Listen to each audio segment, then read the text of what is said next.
자, 오늘 말씀의 증거는 주의 증거가 놀라우심으로 이렇게 정해 보았습니다. 여러분, 주의 그 증거가 우리의 삶 속에서 놀라운 증거, 이게 살아있는 말씀으로 경험되기를 오늘 예배를 통하여서 누리시기를 축원합니다. 하나님의 말씀이 우리에게 증거가 되는 삶을 살 때 우리는 하나님의 말씀에 귀를 더 기울이며 살게 될 것은 확연한 사실입니다. 하나님의 말씀이 증거가 되지 않으니 그 말씀에 귀를 기울이지 않고 우리는 세상의 말, 이론, 철학, 사상에 귀를 기울이게 되죠. 그러나 우리가 하나님의 말씀을 듣고 읽고 묵상하면서 하나님의 말씀이 우리에게 증거가 된다고 할 때 이 증거가 되는 하나님 말씀을 듣는 시간이 기다려지고 그 말씀을 통하여서 살아있는 말씀이 그 삶을 지도하는 것을 분명히 경험하게 될 줄로 믿습니다. 오늘 그런 의미에서 하나님의 말씀이 내가 증거가 되도록 내 귀가 열리고 마음이 열리고 이 말씀으로 인해서 내 마음에 새로운 결단도 일어나고 새로운 피조물로서 하나님이 주시는 은혜가 임하는 시간 되기를 무엇보다 먼저 주의 이름으로 축원합니다. 자, 우리말에 좀 아주 흥미로운 표현이 하나 있는데 우리말에는 먹었다 하는 그런 말을 자주 붙여서 하는 경우가 있습니다. 우리가 여러분 밥을 먹는 것뿐만 아니라 또 욕을 먹었다고 합니다. 축구를 보다 보면은 한 골을 먹었다 이런 말도 하고요. 누군가 직언을 하고 그렇게 바른 말을 할 때 한 방 먹었다 이런 말을 해요. 그러니까 이거 참 우리말의 흥미로운 표현인데 이제 외국인으로서 우리나라 와서 주재하는 한 저널리스트가 우리가 사용하는 이 먹었다는 표현을 긍정적인 의미에서 해석을 했는데 그게 참 공감이 된 적이 있습니다. 여러분, 사람이 뭔가 먹고 소화시키지 않으면 소화불량에 걸려서 문제가 되지만 먹으면은요 그것이 그 자신을 성장시키는 요인이 된다고 하는 거예요. 우리가 욕도 먹으면은 그 욕이 결국 내 삶을 더욱더 발전시키는 요인이 된다고 하는 거예요. 욕을 우리가 들을 때 먹지 않고 그 욕이 내 마음에 얹혀 있으면은 그게 여러분 나로 하여금 열불이 나게 하고 감정이 상하게 하고 그래서 내 인격을 오히려 파괴하기도 하고요. 삶을 더 어렵게 관계를 어렵게 만들어 갈 수도 있는 거거든요. 그러니까 먹었다고 하는 것, 내가 누군가에게 비판을 듣고 욕을 먹고 할 때 이것을 여러분 잘 받아서 소화를 시키면은 우리의 인격이 성숙되어지고 관계를 더 좋게 하고 우리의 삶 속에 우리의 성장이 있게 되는 그런 요인이 되는 줄로 믿습니다. 그러나 의미에서 욕을 먹기를 작정하신 분 한번 아멘 해보십시오. 살면서 여러분 좋은 관계를 유지하려고 하면은 욕을 하는 사람도 있고 비판하는 사람도 있어요. 어떻게 다 그 사람의 입장에서 지지를 하겠어요? 지금 요즘 계속 말하는 거지만 우리가 무언가를 판단할 때는 항상 그 판단의 기준이 나이기 때문에 나에게는 왼쪽으로 인식되는 것이 타인에게는 오른쪽으로 인식이 되는 거예요. 그건 그 자리에 그대로 있음에도 불구하고 우리는 자꾸 내 입장에서 그것을 판단하기 때문에 서로 맞지 않아서 비판할 수가 있는 것입니다.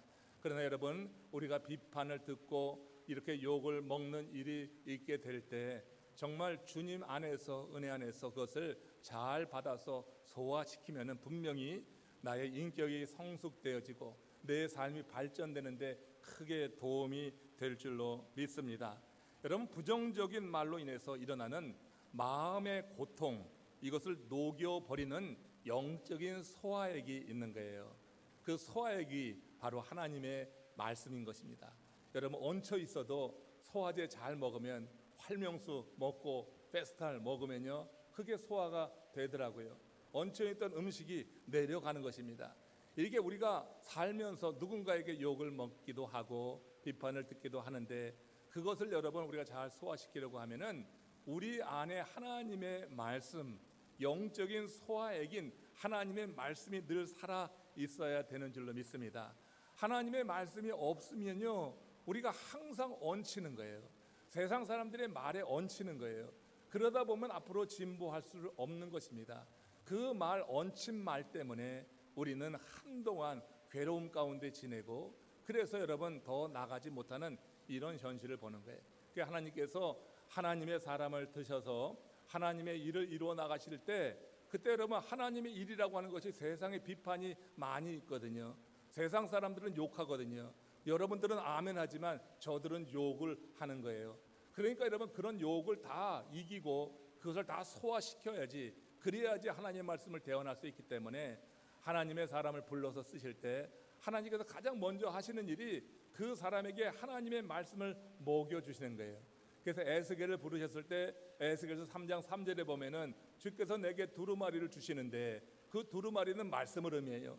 이 말씀을 내 배에 넣으며 내 창자에 채우라 하시기에 내가 그것을 받아 먹었더니 그것이 내 입에 달기가 꿀과 같더라 그랬습니다. 여러분 단순히 배에 들어가는 것이 아니라 창자에 채웠다고 하는 그 표현은 그 말씀을 소화시킨다고 하는 거예요. 내가 소화되지 않으면 배에만 얹혀 있는 것입니다. 그러나 소화된 음식은 창자를 통하여서 위로 나가게 되는 거예요. 그래서 배에 넣으며 창자에 채우라 하시기에 내가 그것을 받아 먹었더니 그것이 내 입에 달기가 꿀과 같더라. 하나님의 말씀을 받아 먹는 사람이 세상의 욕도 먹고 세상의 비판도 받아들이면서 그러면서 성장할 수 있게 하나님의 사람들에게 하나님의 말씀을 먹는 경험을 이렇게 하나님은 행하시면서 그들을 통하여서 일하신다고 하는 거예요. 또한 제가 여러분 예레미야서 15장 16절에 보면은 만군의 하나님이여 나는 주의 이름으로 일컬음을 받는 자라. 내가 주의 말씀을 얻어 먹었사오니 주의 말씀은 내 마음의 기쁨이요 내 심령의 즐거움입니다. 이렇게 고백을 해요. 그러니까 여러분 하나님의 말씀을 얻어 먹어서 소화를 시키니까 그것이 나에게 많은 증거가 되어서 이것이 기쁨이 되고 즐거움이 되는 거예요. 하나님의 말씀이 기쁨이 되고 즐거움이 되는 사람이 하나님의 일을 정말 힘있게 감당하는 줄로 믿습니다. 세상 사람들이 비난해도 세상 사람들이 욕을 해도 그 사람 마음 가운데 살아있는 생명의 말씀이 있어서 그 욕을 다 소화시키는 거예요. 그 하나님의 말씀은 영적인 소화액이에요. 여러분 누군가의 말에 걸려 넘어진 분들이 있지요. 그 한마디 때문에 사역도 내려놓은 적도 있고 그 한마디가 너무나 고통스러워서 교회를 떠나보려고 하기도 하고 좋은 교회를 찾아가겠다고 방황하는 이들이 있지요. 여러분 하나님의 말씀, 살아있는 말씀이 있으면 그 말씀으로 우리가 그런 모든 비판과 욕도 먹고 소화시켜서 오히려 성숙하는 데 도구로 삼지 그것 때문에 걸려 넘지는 않는다고 하는 것입니다. 우리가 하나님의 말씀을 잘 소화시키게 될 때 우리는 여러분 사람들의 말 속에 담겨 있는 독소를 뽑아낼 수가 있고 하나님의 은혜만 남도록 하여서 그 삶이 성장하고 성숙되는 거예요. 가만히 솔직히 자기 자신을 들여다보고 한번 여러분 이 말씀을 비춰보십시오. 우리가 무엇 때문에 그렇게 넘어져 있는가? 우리가 무엇 때문에 앞으로 나가지 못하고 있는가? 우리가 사람의 말에 걸려 있는 것, 이거 많은 경우에 있습니다. 하나님의 말씀이 여러분의 영적인 소화액이 되어서 그 하나님의 말씀으로 모든 세상의 말을 녹이고 소화시켜서 오히려 여러분을 성장시키는 그런 요인으로 삼기를 다시 한번 주의 이름으로 축원합니다. 자, 그런 의미에서 오늘 본문 119편 129절 말씀을 같이 한번 다시 확인해 보면서 오늘 본문 안으로 들어갑니다. 주의 증거들은 놀라움으로 내 영혼이 이를 지키나이다. 주의 증거가 놀라워요. 주의 증거, 그 말씀이 내게 이루어지는 그와 같은 경험이 있어요. 그게 내 영혼이 이 말씀을 지킨다고 하는 그런 고백이 되죠. 시인은 주의 증거가 놀랍다고 하는데 어떤 점에서 놀랍다고 하는 것인가? 여러분 성경을 많이 읽으셨으면 아시지만 성경에는 우리 인생이 겪는 모든 상황에 대해서 하나님이 주시는 말씀이 있습니다. 하나도 빠짐없이 우리 인생이 살면서 겪는 모든 상황에 대한 하나님의 말씀이 있어요. 그러니까 여러분 하나님의 말씀이 그 삶의 베이스가 되면은 이 세상을 살아가면서 이해되지 못할 일이 없는 거예요. 이해되지 못하는 일이 없으면 그 삶은요 앞으로 나가게 돼 있어요.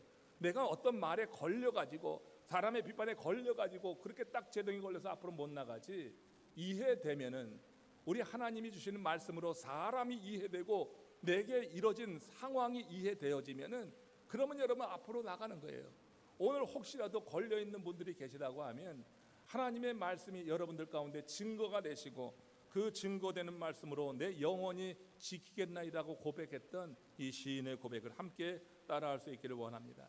시인은요 이 사실을 직접 체험한 이후에 내 영혼이 이제 이 말씀을 지켜 나가겠다고 그렇게 선언하고 이렇게 말씀하고 있어요. 다시 말해서 말씀에 순종하겠다고 하는 것입니다. 여러분, 하나님의 말씀을 경험한 그런 사람이라고 하면, 하나님의 말씀이 내 삶에 정말 유익한 것으로 증거된 그와 같은 사실을 경험한 사람이라고 하면은 순종은 자연스러운 반응이에요. 하나님의 말씀이 정말 내게 잘 이해되지 않아도 순간 처음에 들을 때 그것이 내게 걸리는 것 같아도 하나님의 말씀으로 증거를 삼아본 경험이 있다고 하면은 하나님께서 내 지금 처한 상황에서 내게 주시는 말씀이 얼른 이해가 되지 않고 풀어지지 않는다 할지라도 그 과거의 증거를 가지고 오늘 내 상황을 해석하면서 그래서 하나님의 말씀을 계속 지켜나가는 가운데 문제를 풀게 된다고 하는 거예요. 그래서 여러분, 이 증거가 있는 사람이 말씀에 순종하는 것이 자연스럽지, 이 증거가 없으면 말씀은 또 내게 걸리는 하나의 장애가 된다 하는 것을 우리가 알아야지 되겠지요. 여러분들, 하나님의 말씀이 증거가 되시기를 축원합니다. 그래서 내 영혼이 지키겠다고 하는 이와 같은 고백이 있다고 하면은 여러분, 앞으로 이루어지는 일에 대해서 너무 두려워하지 마십시오. 하나님께서 열어주시고 풀어주실 줄로 믿습니다. 한 예를 성경에서 찾아보겠어요. 누가복음 5장 5절, 예수님께서 제자들을 부르실 때, 특별히 베드로를 부르실 때 있었던 일입니다. 한번 같이 합독합니다. 시몬이 대답하여 가라사대, 선생이여, 우리들이 밤이 맞도록 수고를 하였으되 얻은 것이 없지만은 말씀에 의지하여 내가 그물을 내리리이다. 이게 여러분, 이 베드로가 주님께 부름 받기 전에, 제자로 택함 받아서 부름 받기 전에 있었던 에피소드라고 하는 거죠. 이 베드로가 하루는 밤에 나가서 밤새도록 그물을 내렸어요. 베드로는 전문 어부 아닙니까? 그러니까 그는 할 수 있는 모든 일을 동원해서 그물을 내는데 그날따라 한 마리도 잡지 못한 거예요. 그러니까 밤새 헛수고만 한 것입니다. 그런데 오늘 여기 베드로가 하는 말을 잘 들어보세요. 이제 내가 밤이 맞도록 수고하였으되, 이렇게 말하고 있어요. 그 수고라고 하는 말을 원어로는 코피아오 이렇게 말합니다. 힘들게 노동했다, 그렇게 일했다고 하는 의미가 수고, 코피아오라고 하는 말이에요. 우리나라 말 코피나요랑 비슷하죠. 여러분, 수고하는 사람은 코피날 정도로 수고하는 거예요. 그러니까 여러분, 외우기 쉽게 이 수고했다고 하는 게 코피아오, 코피나요. 이 베드로는 전문 어부꾼이었지만 그물을 내려서 고기가 잡히지 않으니까 어떻게든지 고기를 잡아보기 위해서 밤새 수고한 것입니다. 커피가 나도록 수고했는데 한 마리도 잡지 못하고 그렇게 돌아오고 말았으니 얼마나 허탈감과 좌절에 빠지게 되었어요. 여러분, 사람이 수고하면 그 대가가 있으면은 아무리 피곤한 것도 같아도 피곤을 모르고 계속 일을 하게 되는 것입니다.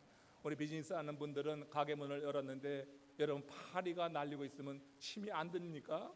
여러분, 북새통을 이루고 손님이 들고 날고 해서 내가 완전히 파김치가 될 정도로 힘들어도 손님들이 많이 찾아오면은 여러분 힘들지 않는 거예요. 그 다음에 또 기쁨을 가지고 문을 여는 거예요.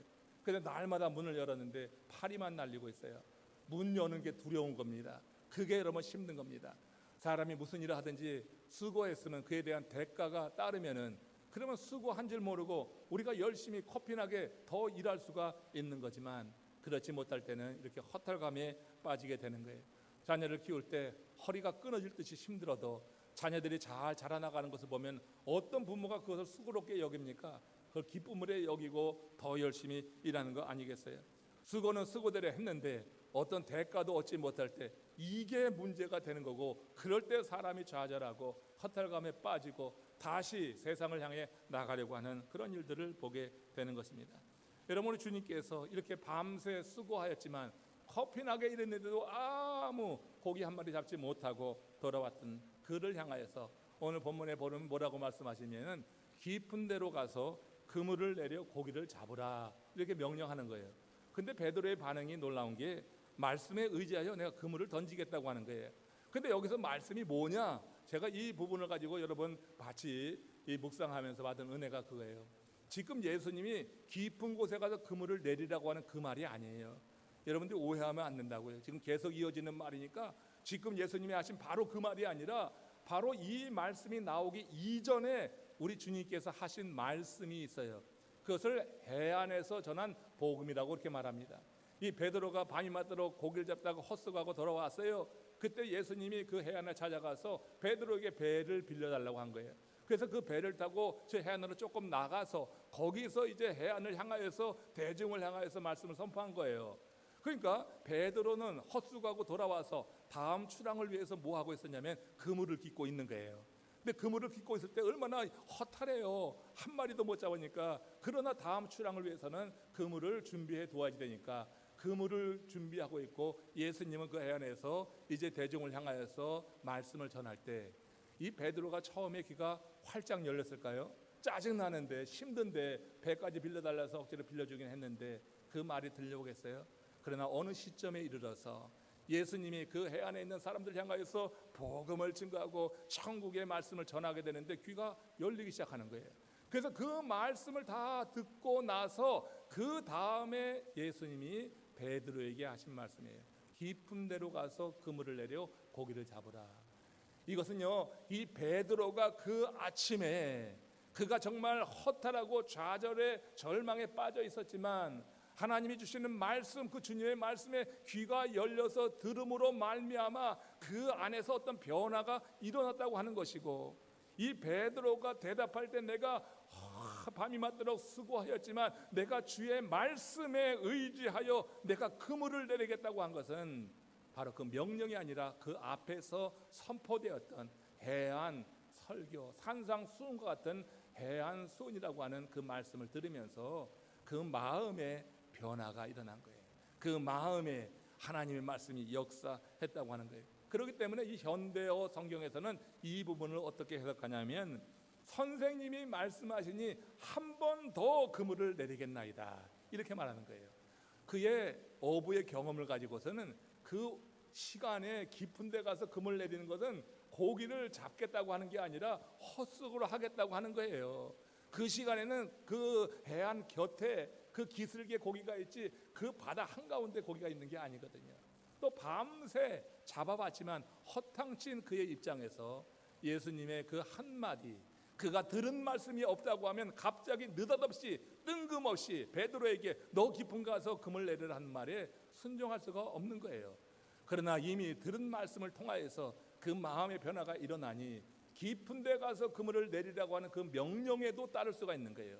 하나님의 말씀이 그 안에서 변화를 일으키고 그 말씀이 살아 역사하게 될 때 이해할 수 없는 그 말이었지만 베드로는 내가 주의 말씀에 의지하여 다시 한번, 오늘 여러분 다시 한번 그물을 내려야 될 자가 여기도 있는 거예요. 우리 가운데 밤이 맞도록 수고하였지만 빈 그물을 가지고 돌아왔던 베드로처럼 우리가 수고하였지만 빈 그물 가지고 있는 심령도 혹시 없습니까? 우리가 여러분 살아가는 삶의 현장에서 내게 허락하신 그런 비즈니스를 하면서 또 내게 허락하신 선교의 장에서 우리가 여러분 나가든지 머물든지 내가 있는 곳이 선교의 장이라고 할 때 빈 그물을 들고 있다고 하면은 여러분 우리 마음이 어떡하겠어요? 허탈한 거죠. 절망적이죠. 그렇지만 오늘 이 말씀을 듣는 여러분들, 주의 말씀이 증거가 되시기를 주의 이름으로 축원합니다. 다시 한번 그물을 내리겠다고 하는 이 선언, 이 고백 가운데는 들은 말씀이 그렇게 역사한 것이라고 하는 것을 분명히 알아야지 되는 것입니다. 우리가 이처럼 전적으로 주의 말씀을 의뢰할 때 우리에게도 오늘 이 시간에 하나님이 이루시는 일이 있는 것이지 그냥 여러분 갑자기 어떤 일에 변화가 있는 건 절대 아닌 거예요. 하나님께서 우리의 삶에 역사하실 때는 우리가 들은 말씀이 우리 속에서 역사하고 그 말씀이 증거가 되고 내 영혼이 이를 지키겠나이다 하와는 그와 같은 순간이 있을 때, 주님의 명령이 있을 때 이렇게 순종함으로 하나님의 역사를 이루어낸다고 하는 거예요. 그래서 주의 말씀이 믿어지는 것처럼 그렇게 큰 은혜는 없는 거예요. 하나님의 말씀이 믿어지는 은혜가 임하시기를 축원합니다. 여러분, 하나님의 말씀이 믿어지는 은혜가 있기를 주의 이름으로 축원합니다. 그렇지 않으면 주의 말씀에 의지하여 이 말을 할 수가 없는 거예요. 주의 말씀에 어떻게 의지해야 믿어지지가 않는데, 그러니까 믿지 않고 예배하고 믿지 않고 사역하고 할 때 그 말씀이 힘이 되는 경험이 없으니 열매가 맺지 않는 거예요. 주의 말씀이 믿어지는 은혜가 있기를 주의 이름으로 축원합니다. 그래서 그것이 증거가 되고 내 영원히 이를 지키겠나이다는 그와 같은 선언과 고백이 있을 때 오늘도 하나님은 우리의 삶 가운데 역사하시고 그렇게 기적을 열어 주시는 거예요. 119편 시편 130절은 그런 의미에서 우리에게 오늘 던져주는 매우 큰 은혜가 있어요. 한번 119편 130절 여러분의 성경으로 같이 합독해 읽겠습니다. 주의 말씀을 열면 빛이 비치어 우둔한 사람들을 깨닫게 하나이다. 할렐루야. 얼마나 시적으로 아름다운 표현인지 몰라요. 여러분 주의 말씀을 열어본 적이 있습니까?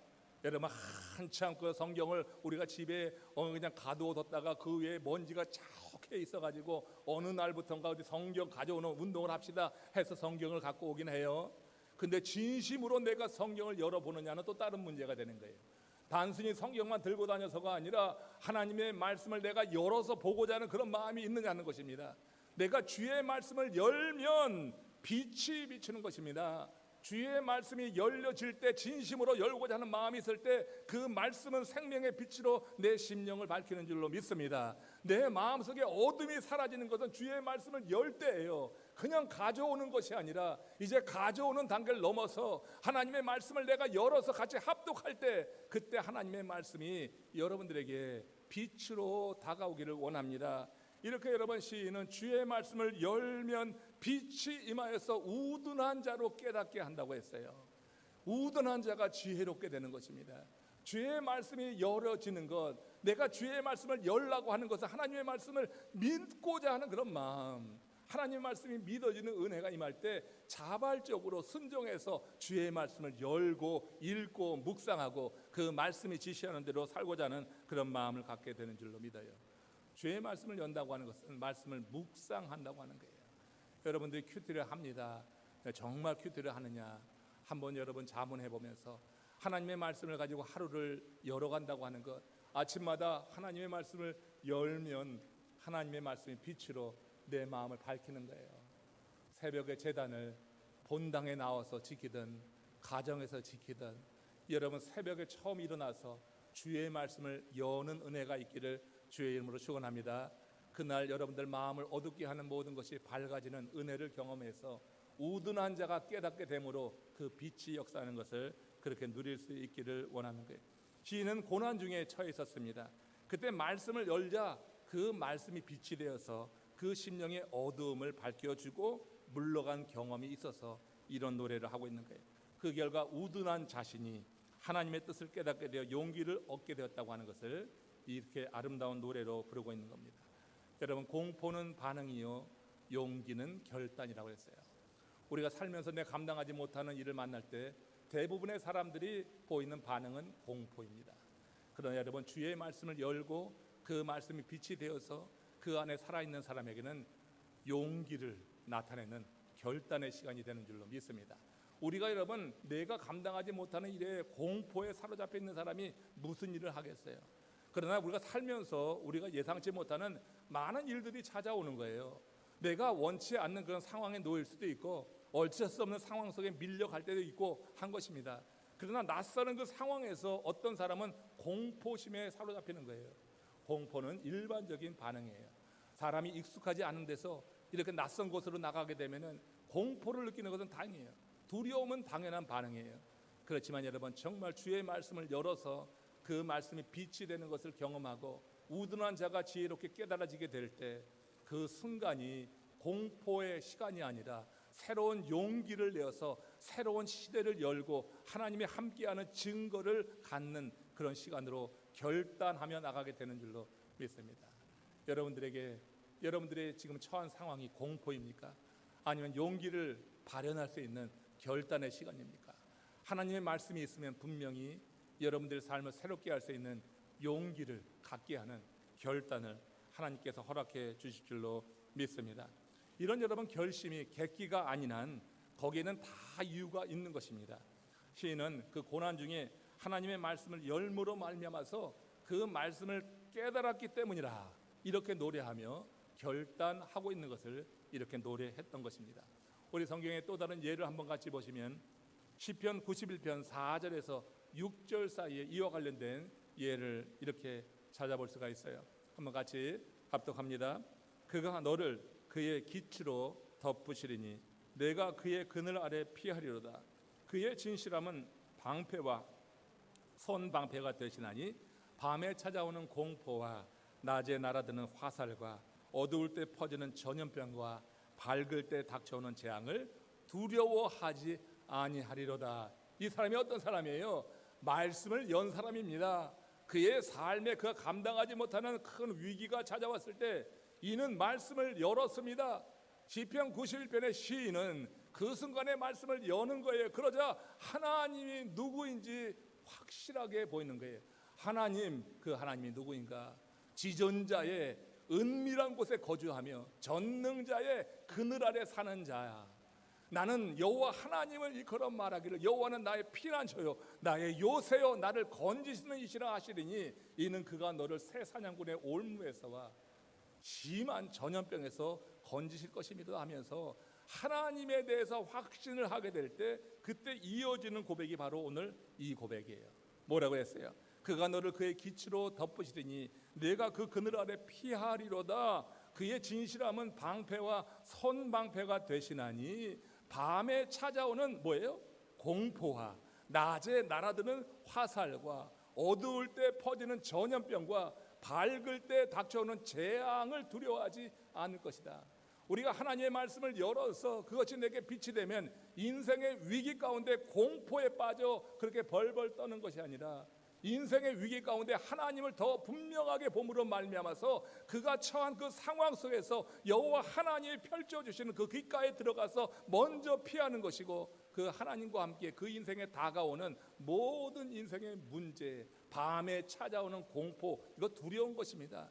인생의 밤에 찾아오는 공포가 있고요. 또 여러분 그러나 대낮에 날아드는 화살은요 어디서 오는지 모르기 때문에 이것도 두려운 일이 되는 것입니다. 어두울 때 퍼지는 전염병, 우리는 3년 동안 이 전염병에 공포에 놓여 있었어요.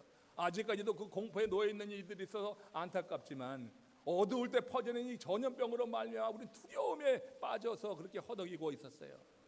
밝을 때 닥쳐오는 재앙이 있는 것입니다. 뻔히 눈 뜨고 있는데 닥쳐오는 재앙도 우리 삶 가운데 두려움을 갖게 하는 거예요. 그러나 여러분 지존자의 은밀한 곳에 거주하고 전능자의 그늘 아래 사는 자, 하나님을 그렇게 섬기고 하나님을 그렇게 믿고 있는 자에게 하나님께서는 우리 인생에 감당치 못하는 이런 공포와 두려움과 예상치 못한 일들 가운데서 우리가 두려워하지 않게 하시리로다. 1000명이 내 왼쪽에서 무너지고 10,000명이 내 오른쪽에서 엎어지나 이 재앙이 너를 가까이 하지 못하리라고 시인이 노래하고 있는 것, 우리가 시편 91편에서 읽게 되는 말씀이에요. 하나님의 말씀을 펼치면 그 말씀이 우리 속에 이렇게 역사하도록 하나님께서 빛으로 나타내 주신다고 하는 것입니다. 그와 달리 우리가 고난 중에 말씀을 닫아두면은 말씀을 깨닫지 못하게 되니까 우둔한 자가 더 우둔하게 되는 거예요. 사람이 말씀에 무지하여서 이렇게 우둔한 자가 되면 그 결과가 어떨지 아십니까? 나훔 선지자가 말한 말을 들어봅시다. 1장 12절에서 저 니느웨 성을 향하여서 하는 말입니다. 같이 합독합니다. 그들이 비록 강하고 많을지라도 반드시 멸절을 당하리니 그가 없어지리라. 나훔은 요나 선지자의 메시지를 듣고 회개했던 니느웨 성 사람들에게 지금 이 다시 심판의 메시지를 선언하는 거예요. 회개는 했었는데 왕 이하 짐승까지 다 회개를 해가지고 하나님이 그 심판 메시지를 거둔 적이 있잖아요. 요나는 그것이 싫어서 다시스로 가다가 큰 물고기 뱃속에 들어갔다가 살아나서 니느웨로 가서 하나님의 심판 메시지를 선언했었잖아요. 근데 그 메시지를 듣고 니느웨 사람들이 다 회개를 했다고요. 니느웨는 아수르의 수도예요. 이방 나라예요. 이방 나라 왕과 짐승까지 다 금식하고 하니까 하나님이 심판을 거두셨어요. 그런데 시간이 지나고 나니까 다시 그 왕 이하 모든 백성들이 하나님의 말씀을 닫아두는 거예요. 하나님의 말씀을 전혀 열지 않았어요. 그러니까 하나님의 말씀에 무지하게 될 때 그들이 결국 나타난 일은 뭐냐면 세상을 의지하는 거예요. 하나님의 말씀을 열면 우리는 하나님을 의지하는 줄로 믿습니다. 하나님의 말씀에 자연스럽게 순종하는 것은 너무 당연한 이치가 되는 거예요. 그러니까 하나님의 말씀을 닫아두면 무지하게 돼. 무지하게 되니까 결국 세상의 말과 세상의 힘과 세상의 편견과 이론과 사상을 따라가게 돼 있어요. 그런 결과 어떻게 된다고 하는 거예요? 반드시 멸절하리니 네가 비록 강하고 그리고 많을지라도 세상 사람들은 강하고 많은 것을 의지하고 그것을 내세워서 자기를 보호할 것으로 여기지만 그러나 반드시 멸절을 당하리니 그가 없어지리라. 이렇게 나음 선지자는 선언을 했던 것입니다. 여러분, 하나님의 말씀에 대해서 우리 안에 하나님이 주시는 은혜로 말미암아 이 말씀이 믿어지는 은혜가 임할 때 말씀은 열려지게 되어 있어요. 단순히 성경책만 들고 오는 것이 아니라 여러분, 하나님의 말씀 한번 열어보시길 바랍니다. 그 열어진 말씀, 내게 빛으로 온 말씀은 암송하시길 바랍니다. 암송하면 이 말씀이 어느 때든지 나를 지키는 요새가 되는 줄로 믿습니다. 하나님의 말씀을 그렇게 묵상하고 살아가는 거예요. 그럴 때 하나님께서 우리와 함께하는 증거들이 있고 내 영혼이 그를 지키겠나이다 하는 시인의 고백을 따라하게 되는 것입니다. 여러분, 이렇게 시인은 고난 중에 말씀을 열어서 빛을 받았고 우둔함을 깨닫게 되고 주의 말씀으로 지혜롭게 됐을 때 변화된 삶에 대해서 지금 또 이렇게 노래를 합니다. 우리 여러분 성경으로 같이 읽습니다. 시편 119편 131절입니다. 같이 합독하겠습니다. 내가 주의 계명들을 사모함으로 내가 입을 열고 헐떡였나이다. 얼마나 여러분 하나님의 말씀이 듣기를 원하는지 입을 열고 헐떡해. 내가 주의 계명을 사모함으로, 이거는 풀을 먹고 그 사막의 풀을 먹고 목이 타 들어가서 물을 먹지 않으면 죽을 수밖에 없는 사슴을 연상케 하는 거예요. 목마른 사슴이 시냇가를 찾듯이 풀을 먹었는데 도끼가 있어가지고 물을 먹지 않으면 그냥 목이 타 들어가 죽을 수밖에 없는 이런 상황, 이걸 지금 염두에 두고 하는 이야기예요. 지금 시인은 그렇게 하나님의 말씀을 사모해서 입을 열고 그 사슴같이 헐떡이나이다. 하나님의 말씀에 대한 그한 열정을 여기서 볼 수가 있는 것입니다. 하나님의 말씀은 깨달으면 깨달을수록 그 깊이와 넓이, 그 오묘함에 대해서 우리가 더 열망하는 마음을 갖게 되면서 하나님의 말씀을 들을 때 그냥 듣지 않는 거예요. 우리가 여러분 이 말씀을 듣는 이 자리에 있는 것이 정말 감사함으로 고백되기를 축원합니다. 억지로 누구 때문에 나와 있는 게 아니라 하나님의 말씀을 들을 때 여러분 지금 힘나지 않아요? 하나님의 말씀이 여러분들에게 지금 뭔가 마음속에 지금 역사하는 것 같지 않습니까? 하나님의 말씀이 지금 여러분 속에서 살아있으면 아멘 해보시기 바랍니다. 하나님의 말씀이 증거가 될 것이고, 그래서 여러분들도 그것이 내 영혼을 내가 지키나이다는 시인의 고백을 하게 될 것이에요. 시편 27편 4절에 보면 다윗도 그래서 그런 말을 했습니다. 한번 같이 보시겠어요? 내가 여호와께 바라는 한 가지 일, 그것을 구하리니 곧 내가 내 평생에 여호와의 집에 살면서 여호와의 아름다움을 바라보며 그의 성전에서 사모하는 것이라. 그의 성전에서 뭘 사모할까요? 여러분 지금 하나님의 성전에서 뭘 사모해요? 사실은 안 그렇더라도 한번 말해보세요. 여러분 지금 뭘 사모해요? 하나님의 말씀을 사모하는 거죠. 그러니까 다윗이 내가 평생에 한 가지 일, 내가 바라는 한 가지 일, 그것을 구하리니 곧 내가 하나님의 성전에서 살면서, 하나님의 성전에 살면서 그의 아름다움을 바라보고 주의 성전에서 사모하는 이것이다. 하나님의 말씀을 사모하는 거예요. 제가 보니까 이 하나님의 말씀을 지금 사모하겠다 이렇게 마음으로 작정하는 분이 한 두 분 있는 것 같아요. 너무나 감사한지 모르겠어요. 하나님의 말씀을 사모하시기를 주의 이름으로 축원합니다. 헐떡이는 사슴같이 내가 이 말씀을 먹지 않으면 생수가 들어가야지 내 타는 목이, 지금 내가 이거 죽겠는데 지금 이 세상에 그 독초를 먹은 거예요. 어쩔 수 없이 먹는 거예요. 사슴도 그 사막에 있는 풀을 먹어야지 또 살기 때문에. 근데 살자고 먹는데 그 풀에는 도끼가 있는 거예요. 그래서 여러분 물을 먹지 않으면 그 사슴이 죽을 수밖에 없는 거예요. 그러니까 이 사슴이 물을 찾는데 그야말로 헐떡이면서 그렇게 물을 찾는다고 하는 거예요. 여러분 이 사슴이 물을 찾는 것이 우리가 주의 성전에서 말씀을 사모하는 그와 같은 모습으로 주님 앞에 비춰주길 바랍니다. 그러면 그 생수가 여러분들을 살리고 여러분들을 더욱더 강하고 담대하게 하고 많은 증거를 갖게 하며 하나님의 사람으로 다시 거듭나게 하는 줄로 믿습니다. 조류학자들이 말을 합니다. 새 중에서 설계가 가장 장수를 한다고 하는 거예요. 근데 여러분 설계가 장수하는데 한 평균 40년을 사는데 이 새 중에서 가장 오래 장수한다고 하는 거예요.